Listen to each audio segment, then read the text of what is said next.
누구보다 밝고 학교에 가기 좋아했던 초등학교 6학년 딸이 지난 가을부터는 달라지기 시작했습니다. 내가 주말에도 안 나가고 배 아파서 학교 가기 싫다, 머리 아파서 가기 싫다 해서 계속 빠졌어요. 그렇게 한 달 반이 지났을까? 아버지는 담임 선생님에게 전화 한 통을 받았고 충격적인 진실을 알게 됐습니다. 딸이 지난 9월 말 초등학교에서 또래 학생들에게 집단 폭행을 당했다는 건데요. 학교에서 조사가 시작되자 가해 학생들은 딸을 찾아와서 협박까지 했다고 합니다. 13살 초등학생들이 저지른 집단 폭행 사건을 자세히 들여다보겠습니다. 지금 천안에서 두 번째입니다, 이게 지금. 예? 지난 10월에 그 공사장에서 초등학생, 중학생 수십 명이 여학생 2명을 집단 폭행하는 그거 전해드렸죠? 그래서 그 가해자 중 하나가 사건 반장 저희들 막 보면서 얘네들 왜 자꾸 우리한테 뭐라 그러는 거야? 하면 그거 전해드렸잖아요. 자, 이번에는 말이죠. 공사장도 아니에요. 초등학교 안에서 벌어졌습니다. 충남 천안. 전해주시죠. 네, 6학년 여학생 2명이 또래 학생들에게 둘러싸여서 집단 폭행을 당한 사건입니다. 일단 이 가해자 무리가 있습니다. 이 여학생 2명은요, 가해자 무리 중에 여학생들이랑 원래는 사이가 좋았는데 사소한 말다툼 이후로 관계가 좀 소원해진 상태였다고 합니다. 그러다가 지난 9월 말에 학교에서 과자 파티가 있었는데요. 그 가해자 남학생 한 명이 피해 여학생한테 젤리 좀 달라고 얘기를 했던 겁니다. 그래서 젤리 주고 이 피해 여학생이 점심시간이라서 나가서 놀고 있었는데 젤리 주는 모습을 그 남학생의 여자친구가 보고는 왜 젤리를 받냐, 너무 싫다, 울기 시작했던 거죠. 그랬더니 가해 남학생이 갑자기 잡으러 간다면서 이 여학생이랑 그 여학생의 친구 이렇게 2명을 폭행을 했던 겁니다. 이렇게 직접적으로 폭행을 한 가해자는 남학생 3명이고요. 그 자리에 총 18명이 자리했다고 합니다. 초등학교 6학년짜리 남자놈이 지 여자친구가 막 속상해하니까 그 젤리를 받아놓고 네. 준 사람을 가서 지금 이걸 한 거예요, 지금. 자, 폭행하는 모습이 충격적이게도 CCTV에 고스란히 담겨져 있습니다. 지금 보는 사람도 많고요. 폭행을 가하는 사람이 이제 남학생인데 여학생 2명을 피해 여학생 2명을 데리고 온 다음에 무자비하게 폭행을 합니다. 또 강하게 잡아당기기도 하고 두 사람이 서로 부딪히게 하는 그런 폭행도 하는 것 같아요. 도망을 치려고 좀 계속 했는데 이 문 앞에 2명이 지키고 있기 때문에 도망도 못 가고 다시 잡혀오는 모습도 반복이 됐는데 좀 더 경악하는 일들이 있습니다. 이 과정에서 저희 지금 CCTV상으로는 정확하게 드러나진 않는데 피해자 둘이한테 싸워보라고 얘기를 했던 것 같아요. 그래서 잘 싸운 애는 보내주겠다. 그런 얘기를 했고 또 성적 수심을 느끼게 하는 발언을 좀 외쳐봐라, 몇 초 동안. 그렇게 18명 보는 데서 시키기도 하고 또 문만 3초 찍고 와라. 이런 식으로 못 찍고 오죠. 당연히 시간상 또 폭행을 가하고 아주 충격적인 폭행이 반복됐다고 합니다. 이 촉법 소년 연령 1살 이하하는 이게 법무부에서 개정안을 냈어요. 지금 국회에서 1년째 계류 중입니다. 자, 교수님. 네. 이게 이게 13살짜리 애들이 저짓을 하고 있어요. 그렇습니다. 13살 중학생도 아니고 초등학생이에요. 네. 이제 더 이상 아이들이기 때문에 사실은 몰라서 그랬다라는 얘기를 하기가 좀 어려울 정도로 아이들의 범죄라는 것이 너무 지능적이고 잔혹하고 좀 치사하고 이렇습니다. 왜냐하면은 이제 친한 친구, 가장 친한 친구인 아이들을 서로 싸워봐라. 그럼 한 명은 이기는 사람, 한 명은 보내주겠다라는 그런 약간 엽기적인 방법을 선택하고 또 13살 여자아이들 가장 아직은 어리고 성적 수치심이 많은 아이를 18명 앞에서 그렇게 성적인 얘기를 하게 시키고 또 3초 만에 무슨 수로 저기 똑딱똑딱똑딱 찍고 옵니까? 그러니까 불가능한 일을 시키고 아이들이 싸울 때 여러 명이 같이 싸우면 영웅 심리도 있고 동조 심리도 있고 이렇게 돼서 더 심각해지기 마련인데요. 그럼에도 불구하고 또 죄책감은 또 서로 나누기 때문에 죄책감은 덜 느낍니다.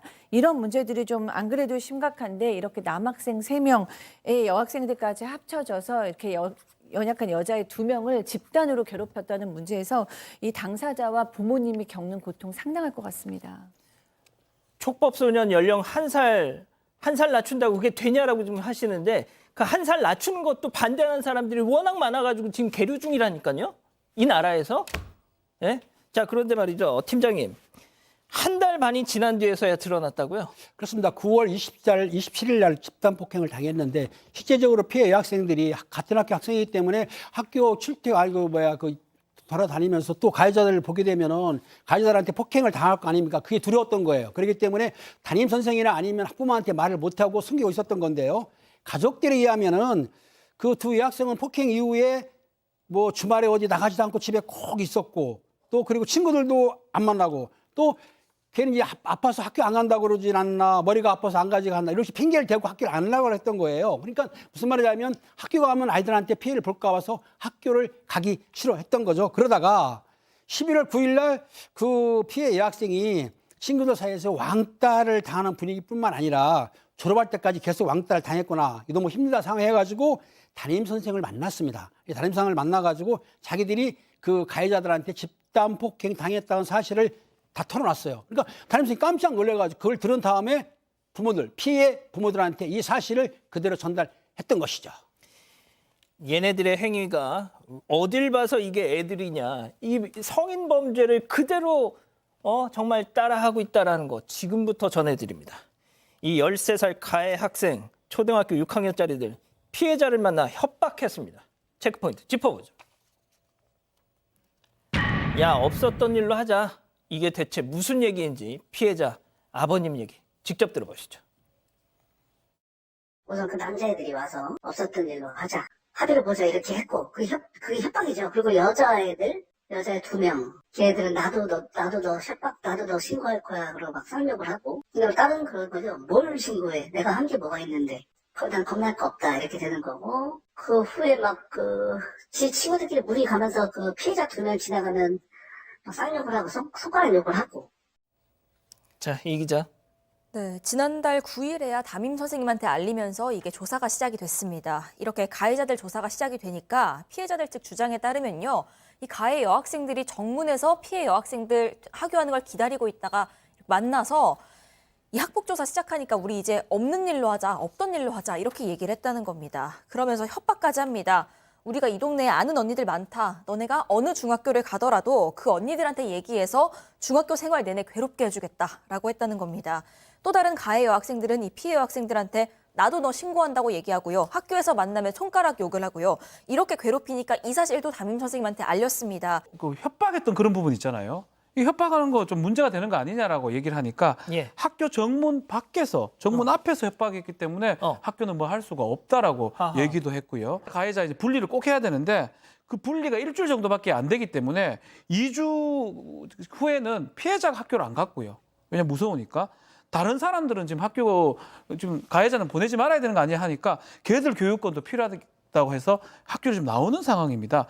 이런 어떤 문제 때문에 사실은 피해 부모들이 그냥 넘어가려고 했지만 이거 더 이상 안 되겠다 싶어서 이렇게 알린 거라고 얘기를 하고 있습니다. 자, 일단 피해자 이 부모님의 주장이긴 하지만 학교 밖에서 벌어진 일이니까 아니 그럼 학교 밖에 있으면 학생 아닙니까?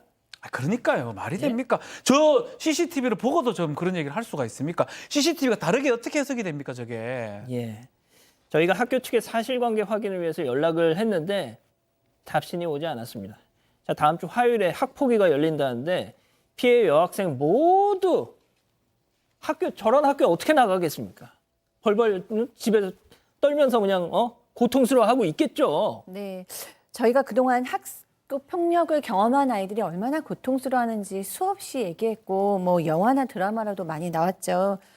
오늘 이 아이들도 굉장히 고통스러워하고 있다고 합니다. 한 명은 정말 극단적인 선택을 하고 싶어할 정도로 지금 괴로워하고 2명이 정신과 치료 둘 다 받고 있는 상태라고 합니다.